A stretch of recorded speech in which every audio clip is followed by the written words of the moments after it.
mononuclear. Y ya en el tercer trimestre, el daño fetal es mínimo porque el feto aún claramente está en desarrollo de su sistema inmunológico, pero ya puede defenderse de la acción de este parásito. Entonces, el daño fetal va a ser mínimo. Aunque podría presentar secuelas después del nacimiento, se puede presentar una reactivación de los quistes tisulares.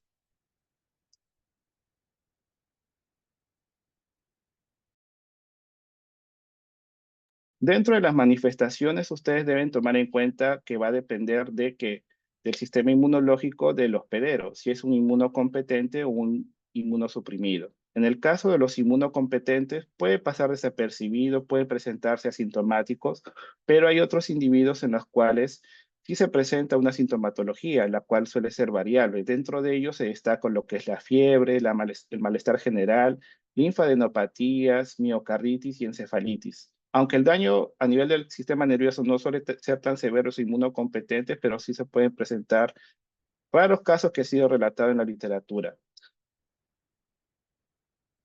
Al observar aquí la imagen del lado izquierdo, ustedes ven justamente la inflamación del ganglio, la linfadenopatía, pero esto muchas veces también se puede confundir con otras infecciones. Uno de ellos sería la mononucleosis infecciosa, e inclusive hay personas que posiblemente están presentando toxoplasmosis, pero el médico indica, ¿no? Más sospecha de una infección por el virus de Epstein-Barr, una mononucleosis infecciosa. ¿Por qué? Porque está presentando fiebre, linfadenopatía, pero lo pueden ir descartando también con las otras manifestaciones que es importante para la mononucleosis, que es justamente la faringitis exudativa.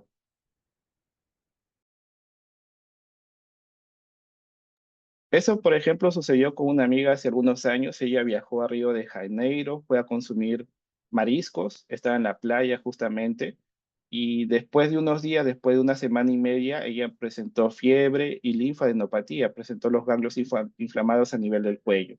Entonces acudió al centro de salud, lo que pensó el médico es claramente hacer un diagnóstico diferencial, fue descartando poco a poco, pero lo que él consideraba en un primer punto es que se trataba de una mononucleosis infecciosa, pero ya el resultado fue negativo para el virus de Epstein-Barr y luego consideró la posible infección por Toxoplasma gondii. Mandaron a hacer la prueba inmunológica y se detectó la presencia de anticuerpos frente al parásito. Lamentablemente, cuando estamos infectados por Toxoplasma gondii, claramente nuestro sistema inmunológico va a tratar de defenderse, pero el parásito va a escapar de la respuesta inmune y se va a quedar formando quistes tisulares. Y estos quistes tisulares se pueden reactivar ya cuando nuestro sistema inmunológico se debilite, sea por infecciones con otros agentes infecciosos o de forma natural, principalmente en los adultos mayores. Entonces, en aquellos individuos que tienen el sistema inmunológico comprometido, ahí hay una reactivación de los quistes tisulares y mayormente se suele presentar un daño a nivel del sistema nervioso, lo que es conocido como la toxoplasmosis encefálica. Aquí en la imagen del lado derecho, ustedes logran ver el daño, ven una lesión. Creo que aquí se me pasó. ¿Se logra ver? Si no, creo que había presionado otro botón. Aquí en el lado derecho usted ve una lesión en forma de anillo. A veces se puede confundir también con una cisticercosis. Lo ideal es que también pueda ser complementado con las pruebas inmunológicas, pero los que ya son especialistas, los que trabajan en el área de neurocirugía principalmente, ellos ya evalúan las imágenes y pueden ir sospechando de que se trata de una toxoplasmosis encefálica. Más aún si el individuo presenta el sistema inmunológico comprometido, destacando claramente a los pacientes que tienen infección por VIH.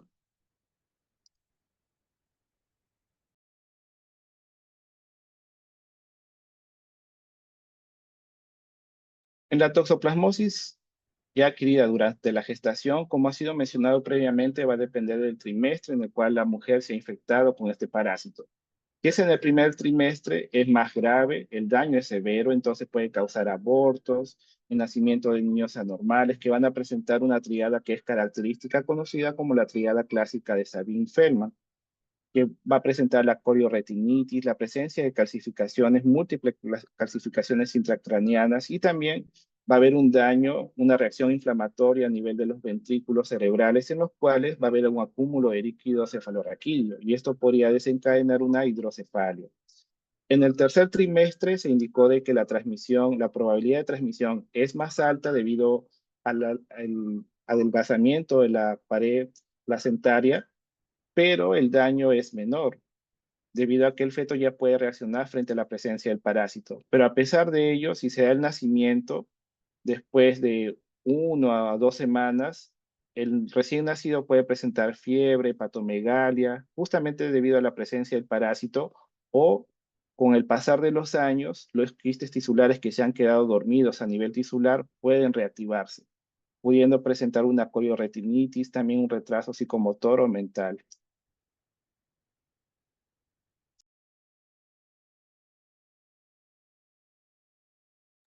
Con respecto al diagnóstico, ustedes mayormente siempre cuando hablamos de las parasitosis van a pensar que tienen que ver al parásito para poder determinar o decir si es correcto, es positivo o no a la infección parasitaria. Pero en esta oportunidad esto va a ser dependiente del tipo de toxoplasmosis. Por ejemplo, en el caso de la gestante, sí podría considerarse la opción de poder buscar al parásito mediante la obtención de líquido amniótico, de la placenta. Si es un daño a nivel ocular, pueden solicitar la obtención del humor vítreo o humor acuoso para poder determinar la presencia de los taquizoitos.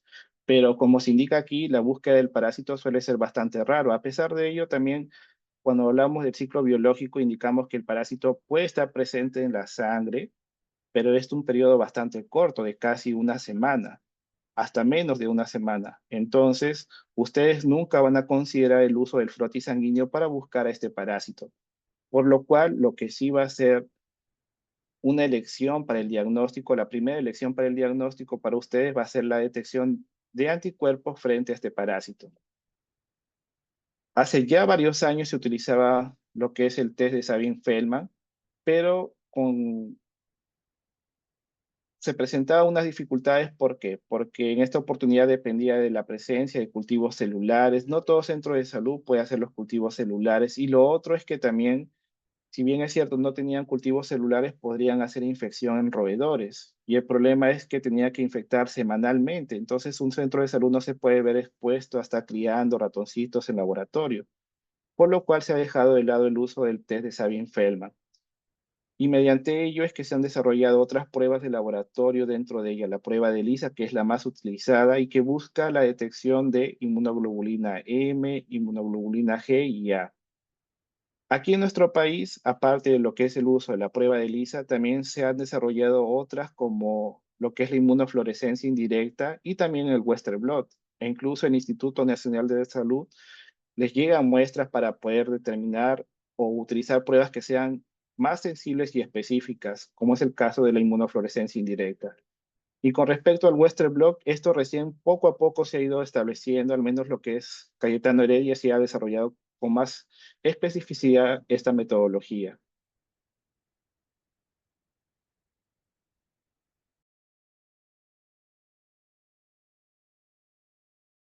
En esta imagen ustedes están observando la presencia de las inmunoglobulinas según la infección parasitaria. Entonces, en la fase aguda ustedes podrían observar la presencia de la IgM.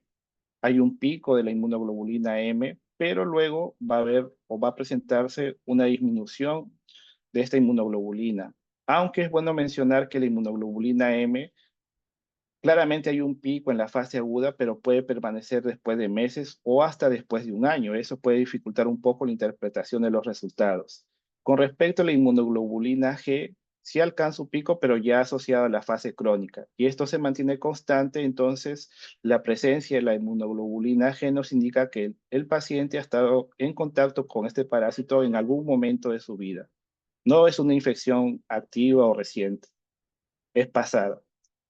Entonces, aquí en la parte inferior ustedes tienen la lectura justamente si es que han detectado inmunoglobulina M o IgG.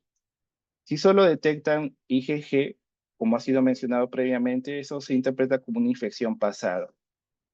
Bueno, si ambos dan negativo, tendría que hacerse una reevaluación, ¿no? Porque muchas veces también la prueba de ELISA puede dar reacción negativa, entonces tendría que solicitar una prueba de laboratorio que sea más sensible y específica, como la inmunofluorescencia indirecta o el Western blot. Con respecto a detectar IgM positivo e IgG negativo, El IgM, ¿en qué fase habíamos mencionado que estaba presente? En la fase aguda. Entonces, eso nos indica una infección reciente, una infección activa. Y en el caso del recién nacido, se interpreta como una infección congénita, una transmisión que ha ocurrido durante la gestación. Pero el mayor problema que nosotros vamos a tener es cuando se detecta positivo tanto IgM como IgG. ¿Por qué? Porque IgM nosotros lo interpretamos de qué forma? Una infección reciente, pero el IgG como una infección pasada. Entonces entra una contradicción. Pero aquí va a ser necesario complementar este análisis, esta prueba de laboratorio, con otro test que es conocido como el test de avidez. Aquí nuevamente ustedes tienen lo que pueden considerar para el diagnóstico, sea la detección de IgG, que es lo que ustedes van a interpretar como una infección pasada, y es complementado para la detección de IgM. Si este IgM también sale positivo, IgG positivo, IgM positivo, ustedes tienen que realizar un test de avidez. ¿Y en qué consiste el test de avidez? El test de avidez va a calcular la fuerza que presentan las inmunoglobulinas frente al reconocimiento del antígeno. Entonces, en esta oportunidad, si el test de avidez presenta un resultado bajo, una avidez baja, eso nos indica que los anticuerpos presentan una baja fuerza para poder reconocer los antígenos del parásito y por ende estas inmunoglobulinas recién se han formado. Entonces ustedes interpretan avidez baja con una infección reciente o activa, menor a 4 meses. Si la avidez es alta, estas inmunoglobulinas ya presentan una mayor fuerza para unirse a los antígenos, entonces su desarrollo ya es tardío, después de un periodo, después de meses en esta oportunidad, y ustedes lo interpretan como una infección pasada, una fase crónica. Siempre recuerden que el test de avidez lo que está buscando es medir la fuerza que tienen las inmunoglobulinas para poder reconocer a los antígenos.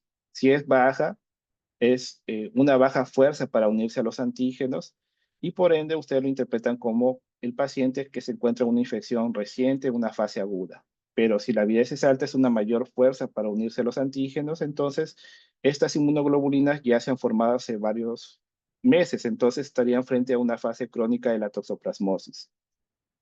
Con respecto al tratamiento, dentro de las opciones, ustedes ya lo van a ver en farmacología, que esto va a depender según el caso de la toxoplasmosis, si es congénita, si también está asociado con inmunosuprimidos, pero dentro de las opciones, que es el tratamiento de elección, hoy en día sería el trimestoprim sulfametoxazol, y también consideran el uso de la pirimetamina, pero en el caso de la pirimetamina, y principalmente en las gestantes, es acompañado con el ácido folínico para disminuir la toxicidad que presenta este medicamento.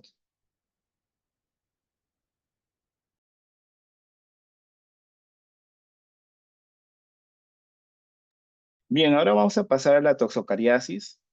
Cuando hablamos de la toxocariasis ya nos alejamos de lo que son los protozoarios, estamos frente a un nematodo. Aquí ustedes recordarán por la imagen, ¿no?, que estamos observando en el lado izquierdo. Ven el perro, de lado se ven unos gusanos cilíndricos alargados con nematodo. Presenta un ejemplar hembra y macho. Estos parásitos son propios de los animales y el ser humano se va a ver afectado de forma accidental. Y este parásito en nosotros no se va a desarrollar en adultos, nosotros no albergamos los adultos de Toxócara, pero su estadio larvario sí puede estar migrando de forma errática, sea a nivel hepático, a nivel pulmonar, puede llegar al corazón, al ojo, como está viendo aquí en la imagen, o también a nivel cerebral. Cuando hablamos de la toxocariasis, es bueno destacar que esta infección parasitaria es causada por dos nemátodos, Toxocara canis y Toxocara canis. Aunque de estas dos, la más importante y la más prevalente en la población humana va a ser Toxocara canis. E inclusive por su nombre, ustedes ya asocian con qué hospederos van a estar relacionados cada uno de ellos. Toxocara canis con el perro y Toxocara cati con el gato.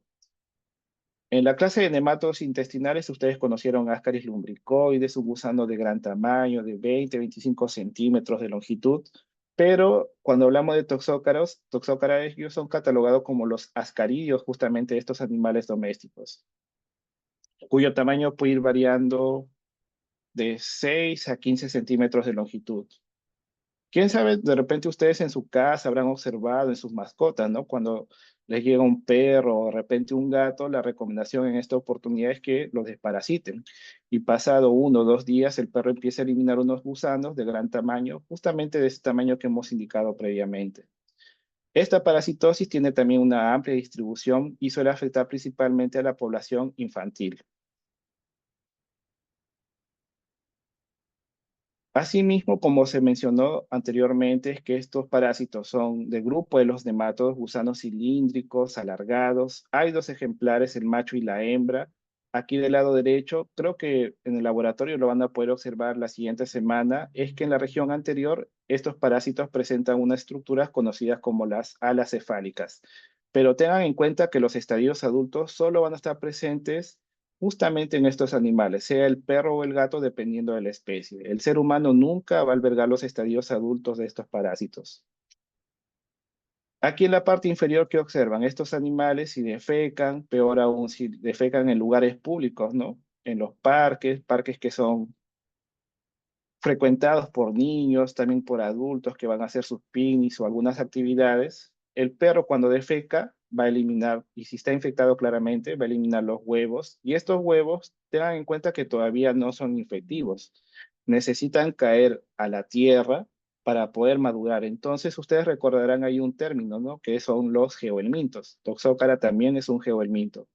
El huevo necesita al menos unos 28 o 30 días para poder tornarse infectivo. Entonces, lo que elimina el perro es el huevo no embrionado y pasado los 28 a 30 días, dentro de él se va a desarrollar una larva, en esta oportunidad conteniendo el huevo, el estadio larvario L3. El huevo de Toxócara recuerda un poco a lo que era el huevo de Ascaris, pero sí hay algunas diferencias que ustedes pueden percibir, que una de ellas sería que el huevo de Ascaris presentaba protuberancias, ¿no? Los mamelones, mientras que en Toxócara va a presentar unas hendiduras. Muchas veces las personas o los estudiantes suelen asociar el huevo de Toxócara o les hace recordar lo que es una pelota de golf, que presenta unas hendiduras.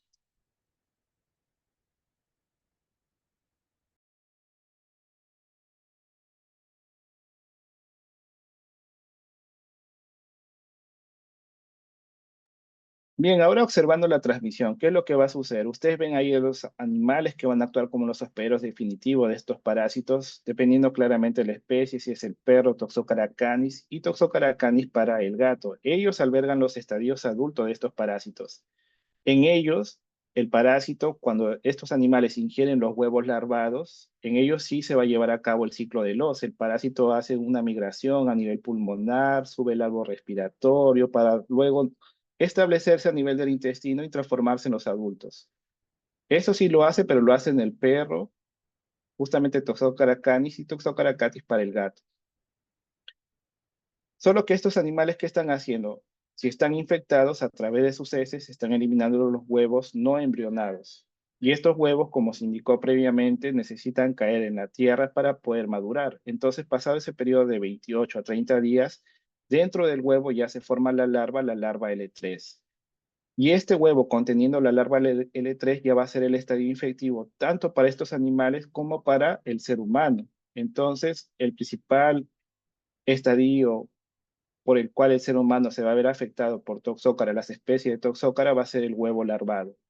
Sin embargo, mediante estudios experimentales también se ha podido determinar que el ser humano se puede infectar por la ingesta de carne conteniendo la larva L3. Aquí en el ciclo biológico ustedes logran apreciar, ¿no? De que se forma otra flecha, sale otra ruta que indica lo siguiente. Este huevo larvado puede ser ingerido por animales, puede ser por aves, puede ser por el cerdo, por el ganado, lo que es la vaca o las ovejas. Y lo que va a suceder en estos animales es que la larva va a migrar de forma errática. Puede claramente afectar las vísceras, lo que es el hígado, el pulmón, pero mayormente se ha detectado su presencia a nivel muscular y que es justamente lo que consume la persona. Entonces, si la persona no cocina correctamente la carne de estos animales, podría adquirir la toxocariasis. Entonces, de forma resumida, ¿cuáles serían los estadios infectivos? El principal, incluso lo he colocado en rojo, ¿no? El huevo larvado, el huevo con la larva L3, sea en agua, contaminada con este estadio infectivo, vegetales, frutas, o si de repente ustedes van a un parque, este parque, su tierra está contaminada con el huevo y ustedes no se lavan bien, podrían sí adquirir esta infección parasitaria. Pues el contacto con el perro va a depender mucho si ustedes eliminan a tiempo las heces justamente del animal, porque como hemos indicado, el periodo de maduración de este huevo para que se torne infectivo es bastante largo, son 28 o 30 días. Entonces, ya va a depender claramente si ustedes limpian adecuadamente su vivienda. No dejan acumulando las heces de estos animales. Y en el caso de la carne, bueno, la recomendación claramente sería la cocción completa de esta carne para eliminar la presencia de la larva del estrés. Pero sí es bueno destacar de que esto es bastante raro que suceda. El principal mecanismo de transmisión va a ser la ingesta de huevo larvado. El ser humano, ¿qué tipo de hospedero va a ser frente a esta infección parasitaria? Lo que es el perro y el gato, ellos son los hospederos definitivos de estos parásitos. Nosotros vamos a ser catalogados como un hospedero paraténico. ¿Por qué? Porque nosotros, el parásito, como nosotros no somos un hospedero habitual de este parásito, el parásito no va a poder completar su desarrollo, se va a quedar en estadio larvario. Y como no está evolucionando, no va a llegar a estadio adulto, se va a quedar como larva, nosotros seríamos considerados un hospedero paraténico. Revisen los conceptos que vieron en la primera semana, ustedes posiblemente recordarán este término. Entonces, como el parásito va a estar migrando de forma errática, de alguna u otra forma va a querer completar su ciclo porque ha sido mencionado que este parásito, si hace el ciclo de los en el perro o en el gato, en nosotros el parásito intenta completar su ciclo, hace un pasaje por el hígado, por el pulmón, puede llegar al corazón, puede llegar al ojo, puede llegar al cerebro. Entonces, esta migración errática de la larva es conocido como el síndrome de larva migrans visceral. Claramente ya la parte ocular también recibe una denominación que es síndrome de larva migrans ocular. Y también como no es un parásito propio de nosotros, nuestro sistema inmunológico va a reconocer este parásito. Va a haber reclutamiento de células que van a formar en esta oportunidad un granuloma alrededor de la larva, reteniendo el avance del parásito. O en algunos casos también favorece a que la larva se quede en un estado latente, que se reactive después de años o un debilitamiento del sistema inmunológico.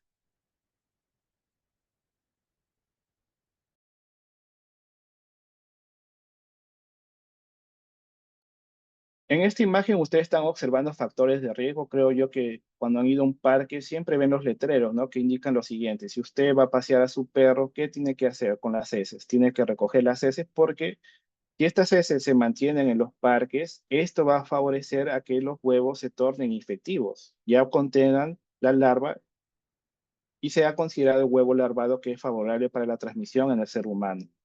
Hay actividades que claramente pueden poner en riesgo principalmente a la población infantil cuando ellos están jugando, no se lavan después de jugar, eso favorece la transmisión.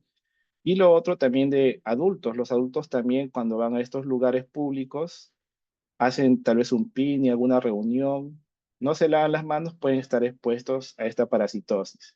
Además, en el caso de los niños es mayor, ¿por qué? Porque ellos, principalmente los más pequeños, todos se lo llevan a la boca, la tierra, la práctica de la geofagia puede favorecer la transmisión del parásito conocido como toxócara.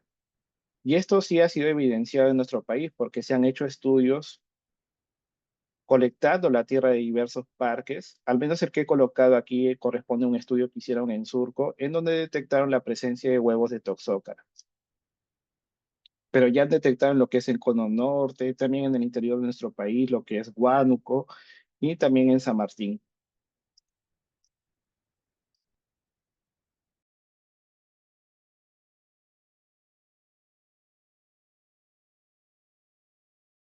En esta imagen ustedes están viendo de una forma resumida, ¿no? ¿Qué es lo que está sucediendo para que el ser humano adquiera la toxocariasis? Está ingiriendo el huevo larvado principalmente, puede ser también la ingesta de carne conteniendo la larva L3, pero si ustedes ingieren el huevo, este huevo ingresando por la vía oral va a pasar por el estómago, va a sufrir la acción de los jugos gástricos, va a permitir que la larva eclosione, pero la larva ya una vez que está en el intestino delgado no se va a quedar ahí, sino de que va a necesitar atravesar la pared intestinal, pero en esta oportunidad sí va a necesitar llegar a la circulación. Una vez que llega a la circulación, como ha sido mencionado, este parásito en lo que es el perro y el gato, sí va a completar el ciclo de los, pero en el ser humano el parásito intenta hacer su desarrollo a nivel pulmonar, pero lamentablemente bajo la acción del sistema inmunológico se va a ver retenido. Entonces, esta larva puede quedarse sea a nivel hepático, a nivel pulmonar, a nivel del corazón, a nivel del sistema nervioso y también a nivel ocular,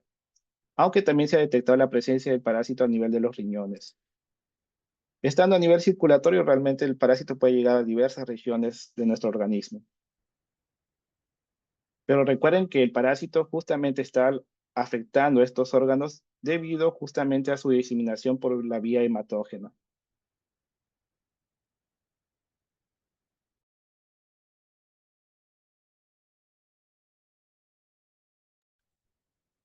Las manifestaciones que pueda presentar el individuo van a estar asociadas con la cantidad de huevos larvados que haya ingerido. Entonces, mediante estudios experimentales se ha podido determinar de que aproximadamente el 80% de las larvas o de los huevos que han eclosionado a nivel del intestino delgado van a ser destruidos justamente por la respuesta inflamatoria, la formación de estos granulomas. Pero el 20% restante va a lograr escapar a la acción del sistema inmunológico. Se va a quedar en una forma latente, puede reactivarse después de meses. ¿Y en qué órganos se pueden quedar en esa fase latente, sea a nivel del hígado, a nivel del pulmón o en otros órganos? Además de ello, si que se logra formar estos granulomas, como están viendo aquí en la imagen del lado derecho, hay un reclutamiento de diversas células, dentro de ellos los eosinófilos, también los monocitos. Lo principal que buscaría el sistema inmunológico es destruir a la larva, pero como se ha indicado, hay algunas fases que pueden quedarse, o unas larvas que se pueden quedar en una fase dormida, reactivándose después de meses.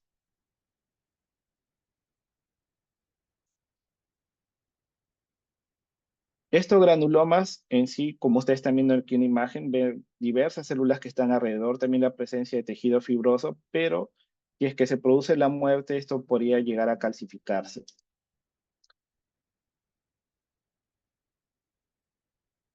En lo que es el síndrome de larva migrans visceral, esto puede ser de tipo asintomático, subagudo y agudo.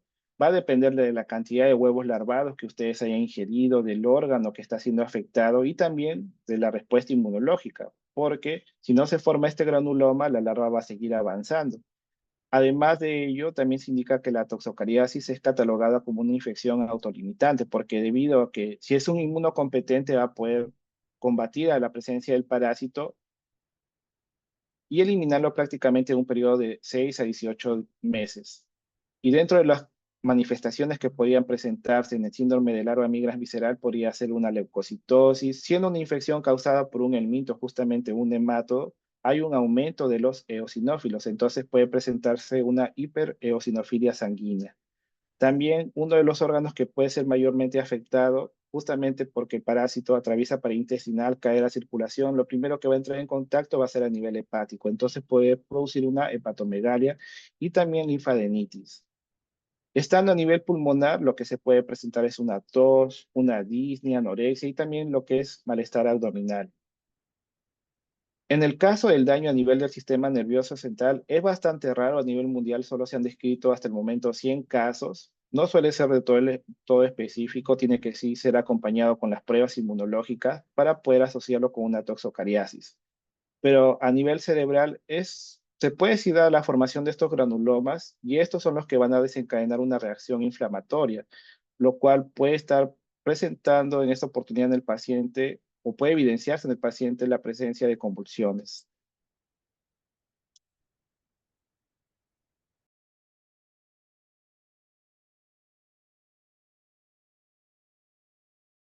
Con respecto al síndrome del larva migrans ocular, esto es menos frecuente y generalmente se presenta en uno de los lados, es decir, es unilateral. Pero lo más llamativo para que se presente el síndrome de larva migrans ocular va a estar asociado si es que el individuo ha ingerido una baja cantidad de huevos. Hay estudios experimentales en los cuales se ha podido determinar que si una persona ingiere menos de 100 huevos de estos parásitos, como es tan bajo la cantidad de huevos que ha ingerido, y también hay algunas que van a ser destruidas cuando ya empiecen su migración, van a quedar tan pocas larvas que no va a permitir un buen reconocimiento por parte del sistema inmunológico. Entonces la larva sí va a poder seguir avanzando y llegar a nivel ocular. Por eso también se indica que la respuesta inmunológica es menor cuando hablamos de un síndrome de larva migrans ocular. Y de igual forma también no hay un aumento significativo de los eosinófilos.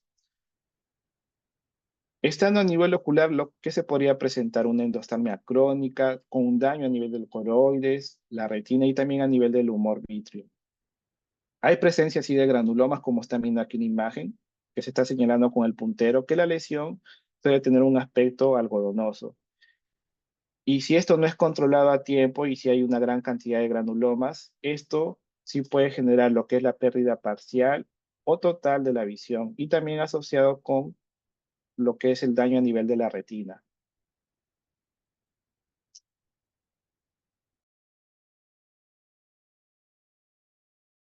Hay otro tipo de toxocariasis que es catalogado como la toxocariasis encubierta, que es bastante raro que sea reportado y principalmente por las dificultades que hay en el diagnóstico. Esto se puede presentar en individuos de cualquier edad, no exclusivamente los niños, y el problema es que las manifestaciones no suelen ser del todo específicas, aunque en los últimos años sí se viene detectando que los pacientes que tienen toxocariasis encubierta se caracterizan por presentar un cuadro del tipo asmático, asmatiforme. En ellos, ¿qué va a suceder? En estos individuos, el número de eosinófilos se mantiene normal, pero sí se logra detectar la presencia de anticuerpos. En el diagnóstico, ustedes tengan en cuenta de que el parásito, estando sea a nivel hepático, a nivel pulmonar, ocular o cerebral, claramente va a ir formando granulomas. Y lo primero que ustedes pueden considerar va a ser la obtención de una biopsia para poder buscar a la larva, pero realmente hacer la identificación por un corte histológico y más aún en un estadio larvario es bien complicado. Tal vez una opción que podría hacer es un PCR, ¿no? Para detectar el material genético de este parásito, pero tengan en cuenta que mediante un corte histológico esto no va a ser conclusivo. Ustedes no van a decir se trata de la larva de Toxocara canis, sino de que sí o sí van a tener que hacer uso de las pruebas inmunológicas, dentro de ella la prueba de Lisa o el Western blot, principalmente el Western blot que ya presenta una mayor sensibilidad y especificidad. En el caso de la ELISA, ¿qué es lo que ha estado sucediendo? De que siendo un nemato y principalmente un parásito que es cercano evolutivamente con Ascaris lumbricoides, comparten algunas proteínas, algunos antígenos justamente, que podrían causar una reacción cruzada. A veces se detectan prevalencias altas de toxócara, pero muchas veces se debe a que en esta población pueda que se esté detectando también infecciones de Ascaris lumbricoides, por lo cual y se sugiere que se utilicen pruebas de laboratorio que sean altamente específicas, como el caso del Western blot. Estos anticuerpos, ¿en dónde o en qué muestras se podrían detectar? Se puede detectar sea en el suero sanguíneo, si hay un daño a nivel cerebral, se puede detectar los anticuerpos a nivel de líquido cerebroespinal, y si hay un daño a nivel ocular también, se puede solicitar el líquido intraocular, que inclusive estando a nivel en el líquido, usando el líquido intraocular, ahí sí se podría detectar los anticuerpos que se han generado frente al parásito. En la parte laboratorial, de igual forma, ustedes si hacen un hemograma y hacen el conteo de los eosinófilos, eso también puede ser un indicativo de una infección justamente con este parásito. Y de igual forma, las inmunoglobulinas, sea la inmunoglobulina M o E. Aquí en la parte inferior ustedes ven un kit correspondiente a un ELISA que ya ha sido diseñado específicamente para toxócara. Adicionalmente, ustedes, dentro de lo que es claramente la parte laboratorial y lo asocian con un paciente que presenta hepatomegalia, ustedes también podrían estar acercándose a un diagnóstico de toxocariasis. Y están a nivel ocular, sí o sí, ustedes tienen que hacer una evaluación, justamente un estudio de fondo de ojo para ver la presencia de los granulomas.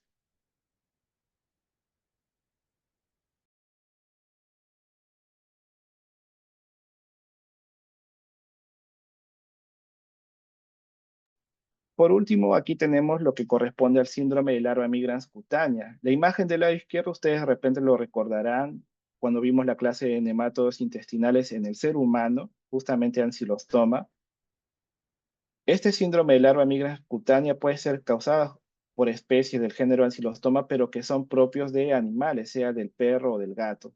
¿Y qué es lo que pueden causar en el ser humano? lesiones lineales de aspecto serpiginoso como serpiente, que van dejando un rastro, pero que se van a mantener a nivel de la epidermis.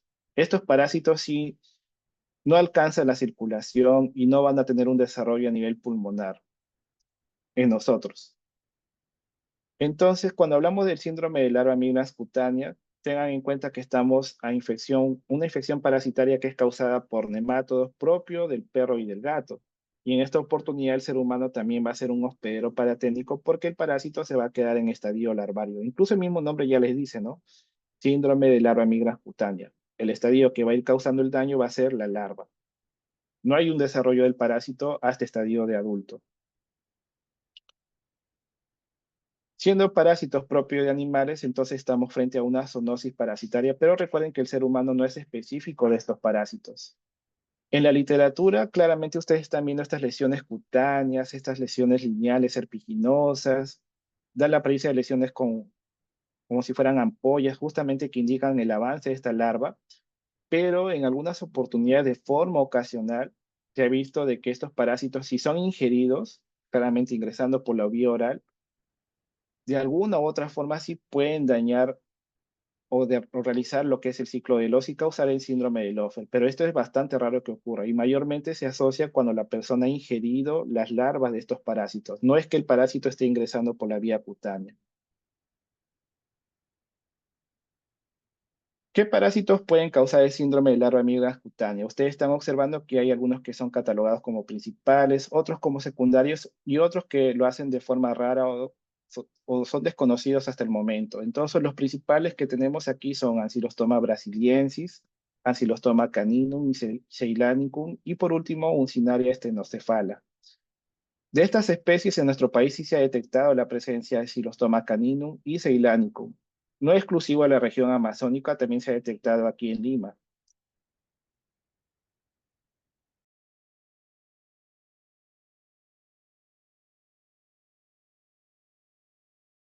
Observando ahora la transmisión, ¿cómo el ser humano va a adquirir lo que es el síndrome de larva migrans cutánea? Un primer factor va a ser de que la persona esté caminando descalza. ¿En dónde? ¿Qué ambiente? En playas principalmente. Y ahora se tiene la costumbre, ¿no? De que las personas en época de verano, ¿qué hacen? Van claramente a las playas, pero van acompañadas de sus perros. Y muchas veces las personas no recogen las heces de estos animales. Y si estos animales, estos perros, están infectados con Ancylostoma caninum o Ceylanicum, dejan sus heces y el parásito va a continuar su desarrollo. Y estando en la arena, ahí va a ir madurando hasta transformarse en el estadio infectivo que es la larva filariforme. Entonces, cuando hablamos del síndrome de larva migrans cutánea, estamos frente a parásitos que también son catalogados como geohelmintos, porque hay una maduración en la tierra y en este caso en la arena de playa. Entonces, esta larva filariforme, ¿qué va a hacer? Necesita penetrar la piel de esos perros, sea el perro o el gato, y en el ser humano se va a dar de forma accidental. Ustedes cuando están caminando descalzos, principalmente va a afectar las extremidades inferiores, pero recuerden que cuando ustedes van a la playa también se sientan, puede haber lesiones a nivel del muslo, a nivel del brazo, bastante raro que ocurra a nivel del mentón, pero sí se han encontrado uno que otro caso. Si se echan de igual forma, el abdomen se puede ver expuesto o la región dorsal. Por ello, tengan en cuenta de que el estadio infectivo, ¿cuál va a ser? La larva filariforme. Ustedes recordarán de Strongyloides stercoralis, Ancylostoma duodenali o Decatur americanus, ingresando por la vía cutánea.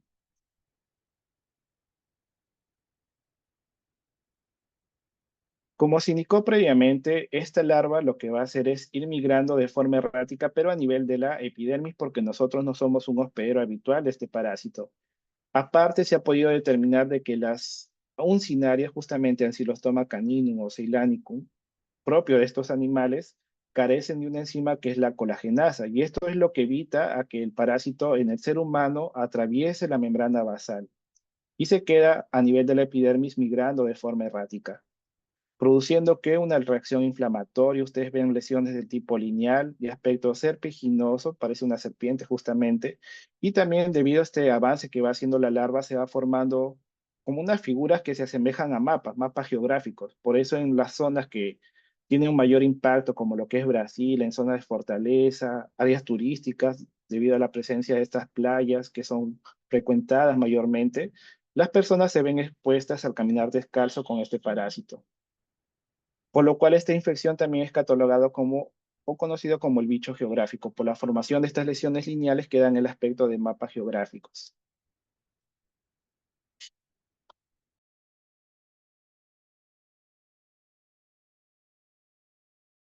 En la parte de la sintomatología se suele ser catalogada el síndrome de larva migrans cutánea como una infección autolimitante. Puede haber una cura después de 3 a 4 semanas, pero lo más característico va a ser lo siguiente. Ustedes que están viendo en las imágenes del lado derecho, lesiones lineales, serpiginosas, hay presencia de pápulas eritematosas, siendo pruriginosas que puede desencadenar en la persona, el rascado. Esto puede conllevar a que se presenten infecciones secundarias. Asimismo, esta lesión es móvil. Ustedes de repente pueden marcar en un primer día y van a notar que al día siguiente hay un avance justamente de la larva de este parásito, porque está migrando a nivel de la epidermis. Aquí en la imagen superior se logra apreciar, ¿no? Estando activa, por donde está avanzando se ve la presencia así de lesiones que se asemejan a ampollas. Y el avance puede ir variando según la especie, entonces puede ir avanzando algunos milímetros o hasta varios centímetros por día. Sobre las áreas afectadas, ya hasta además ustedes saben cuáles son las áreas que mayormente se van a ver afectadas, principalmente los pies, pero eso no deja de lado que también pueda presentarse lesiones a nivel de las manos, del brazo o también en la región abdominal. Entonces, en la parte del diagnóstico, ¿qué va a ser bueno que ustedes tengan en cuenta? Primero, saber si esta persona ha frecuentado o ha ido hace poco a una zona en la cual haya transmisión de este parásito, principalmente en las playas. Entonces ahí ya hay una exposición. De igual forma, saber qué aspecto tiene la lesión. Son lesiones lineales, serpiginosas, asociadas con prurito, prurito intenso. Si lo acompaña con la parte laboratorial, va a haber un aumento de eosinófilos, recordando que es un nemato, entonces sí va a haber un aumento significativo de los eosinófilos y también de la inmunoglobulina E. Pero siendo una lesión cutánea, ustedes claramente tienen que hacer un diagnóstico diferencial, ¿no? Ustedes ven estas lesiones serpiginosas, ahí tienen que hacer la diferenciación con otros agentes infecciosos. Por ejemplo, uno de ellos podría ser también lo que es sarcóptes, pero claramente en sarcóptes ya ustedes saben que hay unas zonas que mayormente son afectadas por ese ácaro. Obtención de biopsias en esta oportunidad no es tan necesario porque ¿qué es lo que está haciendo la larva? Está avanzando, ¿no? De 1 a 2 centímetros por día o un poquito más. Entonces, en esta oportunidad va a ser bastante complicado hacer la obtención de una biopsia, pero si se solicita, al menos se indica de que se tenga en cuenta que esta biopsia sea de casi 1 centímetro a 2 centímetros del borde por donde está avanzando la larva. Y en el tratamiento, que si bien es cierto, no suele ser utilizado en todos los casos porque es una infección autolimitante, se puede considerar lo que es el uso del albendazol o la ivermectina. Ya para terminar, ustedes recordarán, ¿no?, que en la clase de nematodos intestinales conocieron a Strongyloides stercoralis, que es causante del síndrome de larva Currens y que mayormente va a desencadenar este síndrome de larva Currens en individuos que están presentando reinfecciones y destacando claramente la autoinfección externa. Esto quiere decir que, quién sabe, la persona no tiene una buena higiene, hay materia fecal que se está quedando en la región perianal. En esa región perianal, la larva rhabditiforme se puede estar transformando en la larva filariforme, favoreciendo la autoinfección externa. ¿Y qué áreas mayormente se van a ver afectadas? A nivel del tronco, de las nalgas, ingle y también del muslo. Y otro detalle cuando hablamos de síndrome de larva Currex es que la larva es bastante rápida, suele avanzar hasta 10 centímetros por día. Pero en el caso del síndrome de larva migrans cutánea, ¿por quién es causado? Es causada por un cinarias de animales, sea del perro o del gato.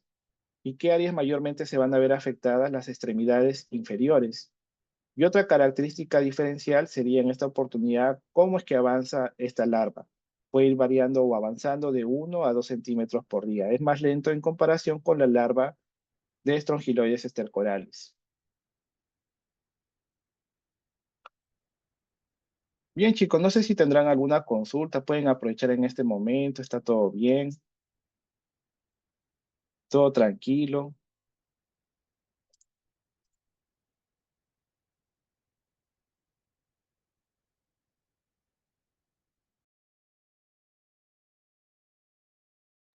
Bien, chicos, entonces podríamos dar por finalizada la sesión del día de hoy. Vayan avanzando, vayan revisando los contenidos, ya queda poco. El último examen, al menos en la parte de parasitología, no va a ser tan complejo, pero eso no significa que el examen vaya a ser regalado. Entonces aprovechen e ir estudiando, asegúrense al menos con ya 10 preguntas, ¿no? Que pueden ustedes marcar rápidamente. Y principalmente para aquellos estudiantes que aún no tienen una nota probatoria en la parte teórica. Muy bien, chicos, entonces damos por finalizada la sesión del día de hoy y nos encontramos en la siguiente clase. Buenas noches con todos.